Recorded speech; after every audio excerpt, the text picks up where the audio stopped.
नमस्कार, देवभूमि समाचार में आप सभी का स्वागत है। मैं हूं आपके साथ प्रज्ञा मिश्रा। बुलेटिन की शुरुआत करेंगे बड़ी और अहम खबर के साथ। तो सबसे पहले बात कर लेते हैं समाज कल्याण मंत्री खजान दास ने विभागीय अधिकारियों के साथ पहली विभागीय समीक्षा बैठक की। मंत्री के रूप में कार्यभार ग्रहण करने के बाद ये उनकी पहली समीक्षा बैठक थी, जिसमें उन्होंने समाज कल्याण विभाग की जन कल्याणकारी योजनाओं की रूपरेखा तैयार करने के निर्देश दिए। उन्होंने कहा कि समाज कल्याण विभाग आम जनमानस से जुड़ा हुआ एक महत्वपूर्ण विभाग है, जिसमें प्रत्येक व्यक्ति प्रगति से जुड़े मुद्दे आते हैं। मंत्री ने प्रधानमंत्री नरेंद्र मोदी के 2047 तक विकसित भारत के विजन और मुख्यमंत्री पुष्कर सिंह धामी के उत्तराखंड को प्रगति की दिशा में आगे बढ़ाने के संकल्प को साकार करने की आवश्यकता पर बल दिया। उन्होंने विभागीय योजनाओं की पारदर्शिता से क्रियान्वयन की बात कही और जल्द ही सीएम धामी की अध्यक्षता में समाज कल्याण से संबंधित विभागों की संयुक्त बैठक आयोजित करने की भी घोषणा की।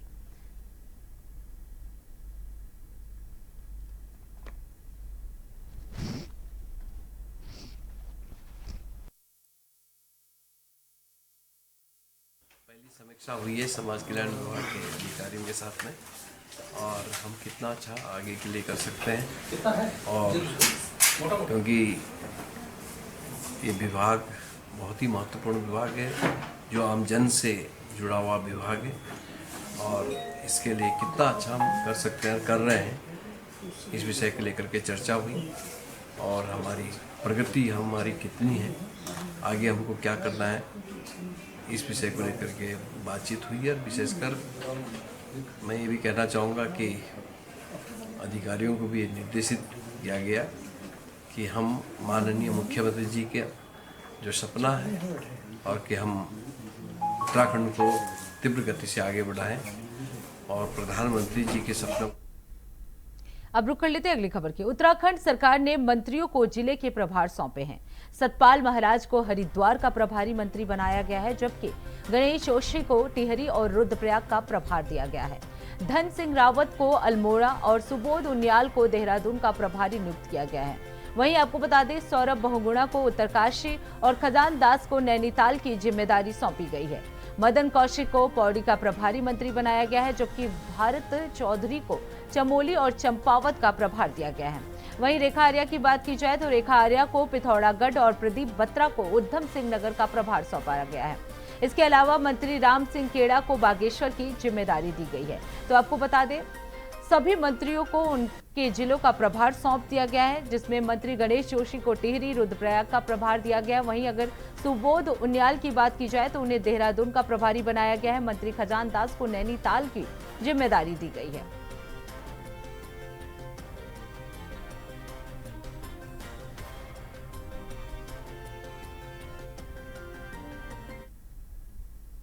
अब रुक कर लेते हैं अगली खबर के। 2026 के केदारनाथ धाम यात्रा की तैयारियों को लेकर रुद्रप्रयाग जिला प्रशासन पूरी तरह से सक्रिय है। जिलाधिकारी विशाल मिश्रा और पुलिस अधीक्षक निहारिका तोमर ने स्वयं केदारनाथ धाम का दौरा किया और यात्रा व्यवस्थाओं का स्थलीय निरीक्षण किया। इस दौरान उन्होंने बर्फ हटाने, यात्रा मार्ग दुरुस्त करने, सुरक्षा व्यवस्था और अन्य बुनियादी सुविधाओं को लेकर अधिकारियों को कई दिशा निर्देश भी दिए। ऊखीमठ में हुई समीक्षा बैठक में विधायक आशा नौटियाल ने भी सभी व्यवस्थाओं को समय पर पूरा करने पर जोर दिया। प्रशासन ने मेडिकल, यातायात, पेयजल, सफाई और पंजीकरण व्यवस्था को और बेहतर बनाने के लिए दिशा निर्देश दिए हैं, ताकि यात्रा सुगम, सुरक्षित और बिना किसी समस्या के संपन्न हो सके।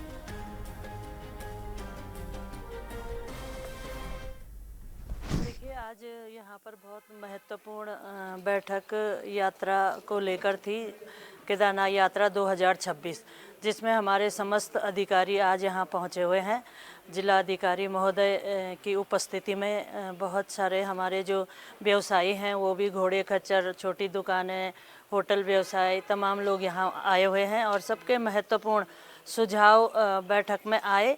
विभागीय अधिकारियों ने भी अपनी समस्याएं यहाँ पर बताई कि रोड जैसे NH के संबंध में। आज ये यहाँ ऊखीमठ ब्लॉक के सभागार में सभी स्टेक होल्डर्स के साथ एक बैठक आयोजित की गई और इसमें सभी विभाग भी रहे हैं। सभी की समस्याओं को सुना गया है। जिन विभागों ने जो कार्य किए हैं उनकी प्रगति आख्या भी ली गई है। जनता की बहुत सी समस्याएं आई हैं, बहुत से सुझाव आए हैं, उनके विषय में कार्रवाई भी की जाएगी और सभी विभागों को एक टाइमलाइन बना करके अपना रिपोर्ट कार्ड देने के लिए कहा है, समय समय मॉनिटरिंग के लिए कहा है। प्रत्येक 3 दिन में 7 दिन में हम लोग इसकी मॉनिटरिंग करेंगे।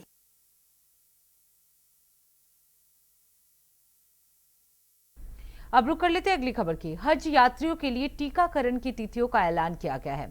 28 मार्च यानी आज सुबह 10 बजे से जिला चिकित्सालय कोरोनेशन डालनवाला देहरादून में हज यात्रियों का टीकाकरण अभियान शुरू होगा। ये अभियान हज यात्रा पर जाने वाले सभी यात्रियों के लिए अनिवार्य है। आपको बता दें, स्वास्थ्य विभाग ने सभी जनपदों के लिए टीकाकरण से संबंधित निर्देश जारी किए हैं और संबंधित अधिकारियों को यात्रा से पहले टीकाकरण प्रक्रिया को सुनिश्चित करने की जिम्मेदारी दी गई है। हज यात्रियों को टीकाकरण के बाद ही यात्रा की अनुमति दी जाएगी। अधिकारियों ने सभी नागरिकों से अपील की है कि वो निर्धारित तिथि और समय पर टीकाकरण करवाने के लिए जिला चिकित्सालय पहुंचे।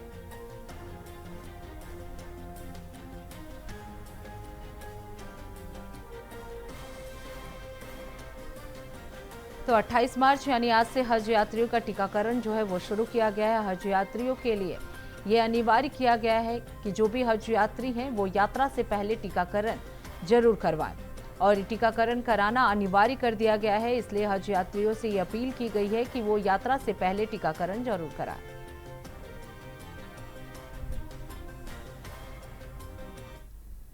अब रुक कर लेते हैं अगली खबर की। रामनगर पालिका में अध्यक्ष हाजी मोहम्मद अकरम और सभासदों के बीच सियासी घमासान बढ़ गया।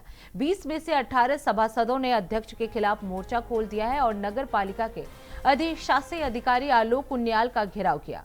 सभापतियों ने आरोप लगाया कि अध्यक्ष और अधिकारियों ने अनियमितताएं की हैं और मनमानी तरीके से फैसले लिए हैं।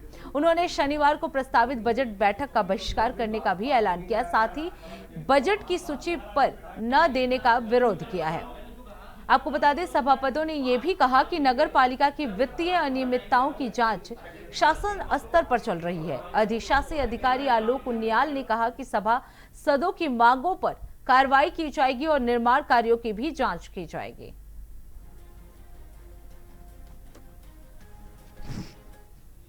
जो कल की जो प्रस्तावित बैठक है 28 मार्च की रखी गई थी, इसका तो हमें एजेंडा जो भी 24 मार्च को मिला सभी को, और क्योंकि ये बजट इसमें विशेष प्रस्ताव में बजट के ऊपर चर्चा होने पर फाइनेंशियल ईयर का बजट है, तो बजट पर चर्चा तो हम लोग तब कर पाएंगे जब हमारे पास कोई बजट की प्रति होगी। तो क्योंकि बजट की प्रति किसी भी सभासद को उपलब्ध नहीं कराई गई है, तो बहुत बिना अध्ययन के उसमें क्या चर्चा कोई सभासद कर सकता है। तो ये एक प्रोसीजरल एरर है और ये जो त्रुटि हम चाहते हैं कि सुधारा जाए और एक हमें समय दिया जाए उसका अध्ययन करने का। जो भी हमारा लास्ट फाइनेंशियल ईयर का जो बजट हमारे यहाँ आया है कि भाई इसमें कितना आया और व्यय है, और आगे के लिए तभी हम इस पर अध्ययन करने के बाद इस पर हम बैठक कर सकेंगे। और दूसरा एक चीज़ और था कि जो पिछले फाइनेंशियल ईयर में बहुत कई बार ये देखने में आया है कि फाइनेंशियल जो इरेगुलरिटीज़ हैं, वित्तीय अनियमितताएँ भी देखी गई हैं और कई आपूर्ति आदेशों में या आपूर्ति कुछ हमारी सामग्री आपूर्ति है या कोई और बहुत सारी चीज़ें पालिका द्वारा की जाती रही है, तो उसमें बहुत सारी चीज़ें बहुत इरेगुलरिटीज सामने आई है। तो हमने कहा है कि जो नेक्स्ट जो बोर्ड है उसमें इसको भी शामिल किया जाए कि इस पर भी चर्चा बोर्ड करे। बहिष्कार कह सकते हैं इसको, वैसे हमने स्थगित करने के लिए कहा है और इसके आगामी बोर्ड बैठक जो रखें तो वो ये कि उसमें हमें पर्याप्त उस बजट को पढ़ने का प्रत्येक उपलब्ध कराई जाए और ताकि हम लोग उसे अध्ययन कर सकें और बेहतर और एक सार्थक चर्चा हम कर सकें। स्कूल निर्माण कार्य हैं या चाहे कोई हम कह सकते हैं कि कोई सप्लाई हम मंगा रहे हैं, तो वो तो आप लोग, ये आरोप नहीं है, इसमें आप लोग जो एक इसकी प्रोसीडिंग होती है, बोर्ड की प्रोसीडिंग होती है, आप उस प्रोसीडिंग को देखेंगे तो आप स्वयं ही जान लेंगे कि इसमें क्या क्या चीज़ें एरर हैं और क्या क्या चीज़ें अभी जानबूझ के की गई हैं, है ना, या क्यों की गई हैं। इसकी तो ये जाँच के बाद ही पता लग पाएगा, लेकिन ऐसा हुआ है जो आपने कहा, इससे मैं सहमत हूँ।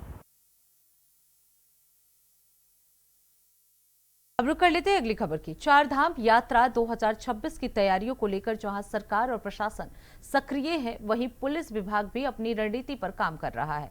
गढ़वाल में रेंज आईजी राजीव स्वरूप ने कहा कि यात्रियों की सुरक्षा सुनिश्चित करना अत्यंत महत्वपूर्ण है, इसलिए पुलिस विभाग ने यात्रा के बेहतर प्रबंधन के लिए रणनीति बनानी शुरू कर दी है। इस बार यात्रा को 137 सेक्टर और 42 सुपर जोन में बांटा गया है, जिससे यात्रा का संचालन अधिक प्रभावी हो सके। भूस्खलन प्रभावित क्षेत्रों में पीडब्ल्यूडी, बीआरओ और एसडीआरएफ के जवान तैनात रहेंगे। ट्रैफिक प्रबंधन को लेकर भी नए प्लान तैयार किए गए हैं ताकि यात्रा सुगम और सुरक्षित हो। आईजी ने भरोसा दिलाया कि इस बार यात्रा का प्रबंधन बेहतर होगा और यात्रियों को कोई परेशानी नहीं होगी।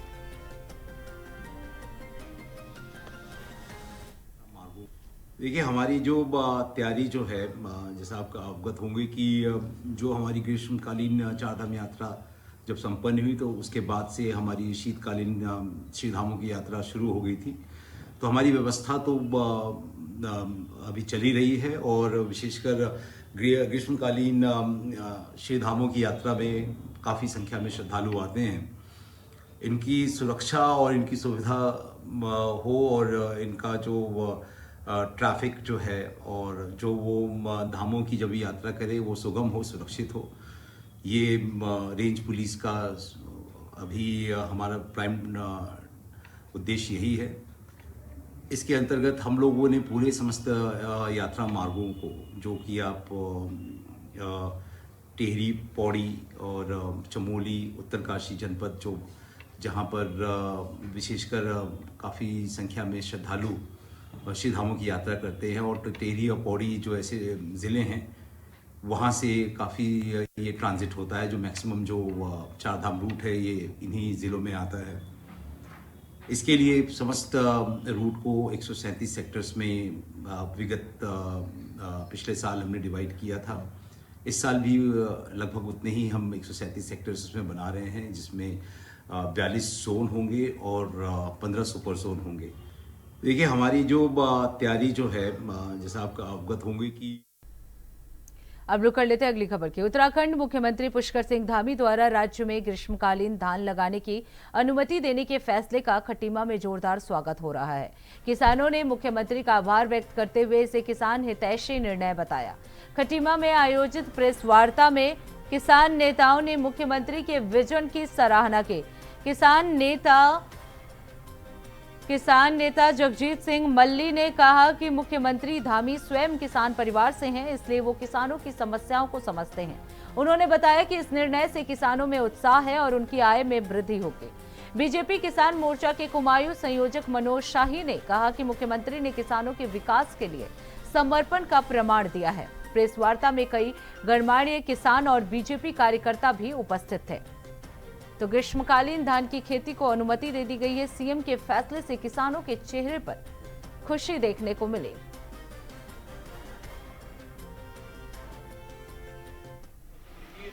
सबसे बड़ी चीज है कि माननीय मुख्यमंत्री जी ने जो किसानों को राहत दी है ग्रीष्मकालीन धान लगाने के लिए, उसके लिए माननीय मुख्यमंत्री धुरंधर धामी जी को बहुत कोटि कोटि धन्यवाद, बहुत बहुत आभार। और भविष्य में भी यही हम उम्मीद करेंगे कि हमेशा के लिए यह जो है खुला रहे और लोगों को जो है, किसानों को जो है धान लगाने की अनुमति रहे। यहाँ जो है सबसे बड़ी चीज़ है कि माननीय मुख्यमंत्री जी के संज्ञान में जब बातें जाती हैं तो वो उसका निर्णय लेते हैं। उनके संज्ञान में बातें नहीं थी। जब उनके संज्ञान में यहाँ के लोगों ने, लोकल के लोगों ने, किसानों ने अपनी बात रखी, हम जैसे लोगों ने उनसे बताया कि ऐसी ऐसी समस्या है और लो लैंड की ज़मीनें हैं जिसमें धान और फसल नहीं होती धान के सिवा, तो उन्होंने यह कहा कि ये निर्णय लिया, धान को लगाने की छूट दी, और जिससे कि हमें सारे लोग हम खुश हैं और इससे काफ़ी प्रभावित होगा क्षेत्र और धान की उपज भी बढ़ेगी। दूसरा यह जो ज़्यादातर लोग जो है ग्रीष्मकालीन धान लगाते हैं जो लो लैंड में, ऊपरी ज़मीन में हो नहीं सकता, तो अल्टीमेटली है ये बात सत्य है कि लो लैंड में ही धान लगाई जा सकती है। बहुत बहुत धन्यवाद हमारे उत्तराखंड के यशस्वी मुख्यमंत्री धाकड़ धुरंधर धामी जी का, जिन्होंने किसानों की समस्या को देखा, उसके बाद निराकरण करने किया उसका, उनका बहुत बहुत धन्यवाद है जो उन्होंने धान का ये ग्रीष्मकालीन धान को लगाने की अनुमति। अब रुक कर लेते हैं अगली खबर की। प्रधानमंत्री नरेंद्र मोदी उत्तराखंड को एक बड़ी सौगात देने के लिए जल्द ही राज्य पहुंचने वाले हैं। दिल्ली देहरादून एलिवेटेड एक्सप्रेसवे का उद्घाटन करने के साथ वो राज्य में पर्यटन और रोड कनेक्टिविटी को बढ़ावा देंगे। इस परियोजना के तहत दिल्ली और देहरादून के बीच की दूरी 6 घंटे से कम होकर मात्र 2.5 घंटे तय की जा सकेगी। देखिए हमारी संवाददाता अभय केतुरा की ये रिपोर्ट।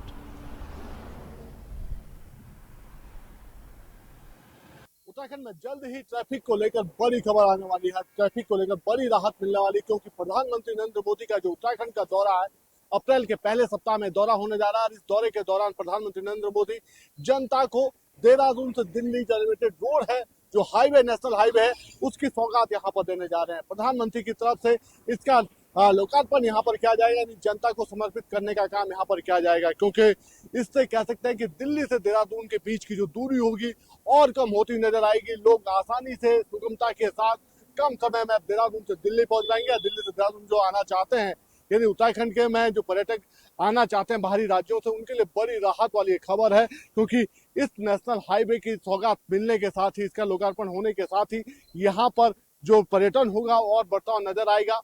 यहाँ की जो आर्थिक गतिविधियां होंगी उनमें और बढ़ोतरी होती नजर आएगी और उत्तराखंड राज्य को इसका बड़ा लाभ यहाँ पर मिल पाएगा। विकास के पथ पर उत्तराखंड राज्य लगातार अग्रसर होता नजर आएगा और प्रधानमंत्री अपने अप्रैल के पहले सप्ताह में जो उत्तराखंड के दौरान, उसमें ये सौगात उत्तराखंड को देने जा रहे हैं। कैमरामैन अभय केतुरा, इंडिया वाइज, उत्तराखंड। अब रुक कर लेते हैं अगली खबर की। उत्तराखंड में आगामी एसआईआर को लेकर निर्वाचन आयोग ने तैयारियां तेज कर दी है। अपर मुख्य निर्वाचन अधिकारी डॉक्टर विजय कुमार जोगदंडे ने मीडिया सेंटर में प्रेस कॉन्फ्रेंस कर प्री एसआईआर और एसआईआर की तैयारियों का ब्यौरा साझा किया। उन्होंने बताया कि 1 अप्रैल से प्री एसआईआर की मैपिंग अभियान शुरू होगा और मतदाता ईसीआई पोर्टल नेट ऐप के माध्यम से अपने बूथ लेवल ऑफिसर से कॉल शेड्यूल कर सकते हैं। 48 घंटों में बीएलओ संपर्क करेगा। चुनाव में पारदर्शिता बढ़ाने के लिए राजनीतिक दलों से सक्रिय भागीदारी की भी अपील की जा रही है। अपर मुख्य निर्वाचन अधिकारी डॉक्टर जोगदंडे ने बताया कि प्रदेश के 11,733 पोलिंग बूथों के लिए 19,116 बूथ लेवल एजेंट नियुक्त किए गए हैं। 1 अप्रैल से डोर टू डोर अभियान भी शुरू होगा।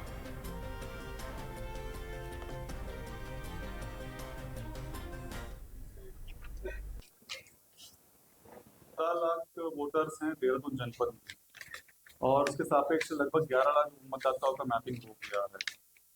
घर घर जाकर बीएलओ जो है अपने अपने क्षेत्र में संपर्क करते हैं। कई बार उस आवास पर वो व्यक्ति उपलब्ध नहीं होता है, कई बार उस व्यक्ति के द्वारा अपना रिहायशी पता चेंज किया जाता है या उसमें परिवर्तन आ जाता है। किराए के मकान ज़्यादा होते हैं शहरी क्षेत्र में, रोजगार के लोग स्थलांतरित होते हैं, शिक्षा के लोग बाहर से आकर भी यहाँ पर शिक्षा ग्रहण करते हैं। ऐसी दशा में कई बार लोगों से संपर्क नहीं हो पाता है और हम पूरा प्रयास करते हैं कि टेलीफोन के माध्यम से संपर्क करें। जिन व्यक्तियों का टेलीफोन नंबर पूर्ववत है, यथावत है, उनसे संपर्क हो जाता है और कुछ लोगों से संपर्क नहीं हो पाता है। देखिए 2003 का जब सूची तैयार किया गया था, उस समय यहाँ का परिवेश अलग था। यहाँ पर जनसंख्या, निवासक लोगों की संख्या भी कम हुआ करती थी। उसके पश्चात जैसे जैसे प्रदेश का विकास हुआ होगा तो कई जगहों से नए लोग आकर बसे होंगे। उसके अनुसार आज की सूची में ज़्यादा नाम होगा कंपेयर टू प्रीवियस सूची। अभी जब हम घर पर जाते हैं तो उस समय हो सकता है कई लोग वहाँ पे उपस्थित ना रहें, वो रोजगार के लिए, शिक्षा के लिए, अन्य किसी कार्य से घर से बाहर हो सकते हैं, तो संपर्क स्थापित नहीं हो पाया है। आगामी जो हमारा अभियान जब प्रारंभ होगा उससे पहले हम संपर्क करने का प्रयास कर रहे हैं और जो लोग छूट जाएंगे उनको भी घबराने की बात नहीं है। जब एसआईआर का गतिविधि प्रारंभ होगा तो अभियान के दौरान हर व्यक्ति से जिनका मैपिंग हो गया है और जिनका मैपिंग नहीं भी हुआ है, सभी व्यक्तियों से फॉर्म जमा करने का कार्रवाई किया जाएगा, जिसके आधार पर ड्राफ्ट सूची प्रकाशित एसआईआर के दौरान की जाती है। अब रुक कर लेते हैं अगली खबर की। उत्तराखंड शासन ने एक बड़ा निर्णय लिया है, जिसके तहत रुद्रप्रयाग के जिलाधिकारी विशाल मिश्रा को बीकेटीसी का सीईओ का अतिरिक्त कार्यभार सौंपा गया है। इस निर्णय के बाद जिलाधिकारी विशाल मिश्रा अब बीकेटीसी के कार्यों की निगरानी और संचालन भी करेंगे। रुद्रप्रयाग जिले के प्रशासनिक कामकाज के साथ वो तीर्थ स्थलों की व्यवस्थाओं और विकास कार्यों में अपनी भूमिका निभाएंगे। ये निर्णय राज्य सरकार के द्वारा तीर्थ स्थलों के विकास और बेहतर प्रबंधन के लिए लिया जाएगा, जिससे यात्रा व्यवस्थाओं में सुधार की उम्मीदें जताई जा रही हैं।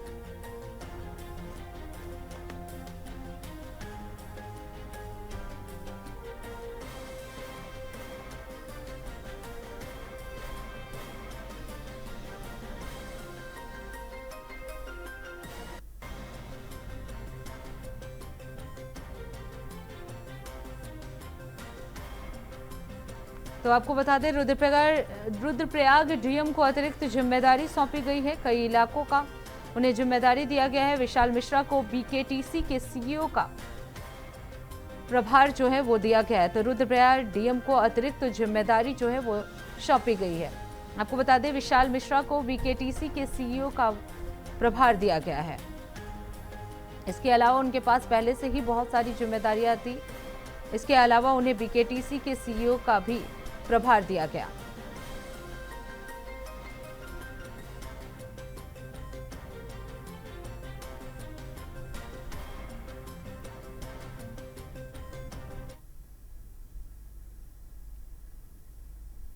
अब सीधे आपको ले चलते हैं ग्रेटर नोएडा, जहां नोएडा इंटरनेशनल एयरपोर्ट के प्रथम चरण के उद्घाटन के लिए प्रधानमंत्री मोदी जो है वो पहुंचे हुए हैं। तो तस्वीरें आपके टीवी स्क्रीन पर सीएम योगी आदित्यनाथ की मौजूदगी और प्रधानमंत्री की मौजूदगी में नोएडा इंटरनेशनल एयरपोर्ट का प्रथम चरण का उद्घाटन किया जा रहा है। प्रधानमंत्री मोदी जो है वो मौजूद है, उनकी मौजूदगी में इसका उद्घाटन किया जा रहा है। तो लाइव तस्वीरें आप देख रहे हैं ग्रेटर नोएडा की। सीएम योगी आदित्यनाथ भी उनके साथ मौजूद हैं। निरीक्षण करते हुए प्रधानमंत्री मोदी को आप देख सकते हैं। नोएडा इंटरनेशनल एयरपोर्ट का प्रथम चरण का उद्घाटन जो है आज हो रहा है। पीएम मोदी और सीएम योगी आदित्यनाथ जो है उपस्थित है। जेवर एयरपोर्ट का ये ऐतिहासिक उद्घाटन है। प्रदेश और केंद्र के नेता भी जो है इस पूरे इवेंट में शामिल हैं। आपको बता दें नोएडा में जेवर एयरपोर्ट का पहला चरण जो है आज से शुरू हो जाएगा। इसके लिए कॉमर्स, आपको बता दें कुछ डोमेस्टिक फ्लाइट भी अब शुरू किए जाएंगे। तो दुनिया का सबसे इफेक्टिव इंटरनेशनल एयरपोर्ट जो है ये बनने जा रहा है, जिसका उद्घाटन प्रधानमंत्री नरेंद्र मोदी द्वारा जो है वो किया जा रहा है। आपको बता दें सीएम योगी आदित्यनाथ भी इस दौरान मौजूद हैं। तो भारत के लिए ये बड़ी उपलब्धि मानी जा सकती है, क्योंकि काफी बड़ा इंटरनेशनल एयरपोर्ट जो है वो नोएडा यानी ग्रेटर नोएडा में खोला जा रहा है।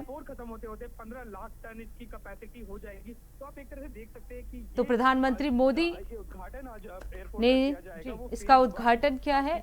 इसके साथ ही आपको बता दें कई मंत्री जो हैं इस कार्यक्रम में शामिल हुए हैं। पीएम मोदी ने जेवर एयरपोर्ट का उद्घाटन कर दिया है। पहले चरण का ये उद्घाटन हुआ है। इस दौरान राज्यपाल आनंदीबेन पटेल जी अक्षय टेक्नोलॉजिकली एक तरह से एडवांस एयरपोर्ट और क्योंकि हम इसकी टेक्नोलॉजिकल एडवांसमेंट की बात कर रहे हैं, ठीक है, तो मल्टी कनेक्टिविटी का तो आपको बता दें इस एयरपोर्ट का पूरा निरीक्षण करते हुए प्रधानमंत्री नरेंद्र मोदी को आप देख सकते हैं। ग्रेटर नोएडा इंटरनेशनल एयरपोर्ट के उद्घाटन के लिए प्रधानमंत्री मोदी जो है पहुंच चुके हैं। अब से कुछ ही देर में इस एयरपोर्ट का उद्घाटन प्रधानमंत्री मोदी द्वारा किया जाएगा। उनके साथ कई मंत्री भी जो है वो मौजूद है। आपको बता दें सीएम योगी आदित्यनाथ, दोनों डिप्टी सीएम और इसके साथ ही उत्तर प्रदेश की राज्यपाल आनंदीबेन पटेल भी इस पूरे उद्घाटन कार्यक्रम में मौजूद हैं। इसके साथ ही आपको बता दें बस कुछ ही देर में प्रधानमंत्री मोदी जो है इस इंटरनेशनल एयरपोर्ट का उद्घाटन करेंगे। उससे पहले निरीक्षण करते हुए प्रधानमंत्री मोदी को आप देख सकते हैं। एयरपोर्ट का निरीक्षण करते हुए प्रधानमंत्री मोदी जो है वो नजर आ रहे हैं।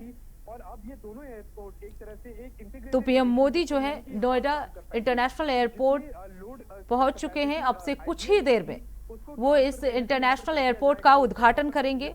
नोएडा अंतर्राष्ट्रीय हवाई अड्डा का उद्घाटन जो है अब से कुछ ही देर में प्रधानमंत्री मोदी जो है वो करने वाले हैं। तो 24 साल का जो इंतजार रहा है अब बस खत्म होने वाला है। ये एशिया का सबसे बड़ा ग्रीनफील्ड हवाई अड्डा है, जो कि 11,200 करोड़ रुपए के निवेश से बना हुआ है। पीएम मोदी जो है इस कार्यक्रम में मौजूद हैं। इसके बाद वो उद्घाटन करेंगे और साथ ही आपको बता दें उसके बाद वो जनता को संबोधित भी करेंगे। तो 24 साल का इंतजार जो था वो खत्म होने वाला है। अब से कुछ ही देर में प्रधानमंत्री मोदी जो है एशिया के सबसे बड़े इंटरनेशनल एयरपोर्ट जेवर एयरपोर्ट का उद्घाटन करने वाले हैं। ये पहले चरण का उद्घाटन है। इसके साथ ही आपको बता दें ये एशिया का सबसे बड़ा ग्रीनफील्ड हवाई अड्डा है, जो कि 11,200 करोड़ रुपए के निवेश से बना हुआ है। तो उत्तर प्रदेश के लिए भी ये महत्वपूर्ण उपलब्धि जो है वो मानी जा सकती है। एनसीआर की कनेक्टिविटी को बस अब पंख लगने वाले हैं। 24 साल के इंतजार के बाद आज जेवर जेवर में नोएडा इंटरनेशनल एयरपोर्ट के उद्घाटन के साथ ही नई ट्रांसपोर्ट क्रांति की शुरुआत भी जो है वो हो जाएगी। आपको बता दें, साल 2001 में उत्तर प्रदेश के तत्कालीन मुख्यमंत्री राजनाथ सिंह की ओर से जेवर में ग्रीन फील्ड इंटरनेशनल और एविएशन हब का प्रस्ताव किया गया था। कार्यक्रम के दौरान आपको बता दें, पीएम मोदी आज जनसभा को भी संबोधित करेंगे। तो एशिया का सबसे बड़ा इंटरनेशनल एयरपोर्ट का उद्घाटन जो है आज होने वाला है। कुछ ही देर में प्रधानमंत्री नरेंद्र मोदी जो है इस एयरपोर्ट का उद्घाटन करेंगे। उनके साथ आपको बता दें, उत्तर प्रदेश के दोनों डिप्टी सीएम मुख्यमंत्री योगी आदित्यनाथ और आनंदीबेन पटेल भी मौजूद हैं।